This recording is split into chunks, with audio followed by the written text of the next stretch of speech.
This VR prototype allows users to analyze the gait of different virtual humans in a virtual environment and to try out various scenarios through configuration options. Gait analysis is usually done in real life, where medical professionals analyze the gait pattern of real humans as they walk.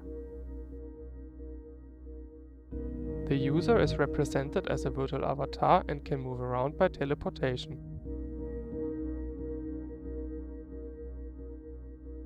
This allows to observe the virtual humans from a variety of perspectives.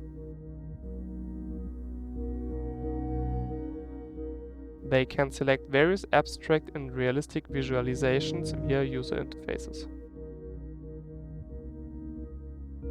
Different simulations of gait patterns based on medical motion capture data can also be selected.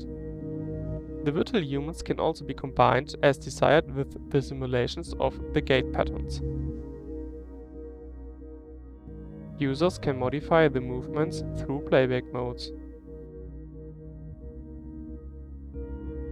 The animations can also be played at different speed levels. All information necessary for interaction with the VR prototype can be viewed at any time via user interfaces.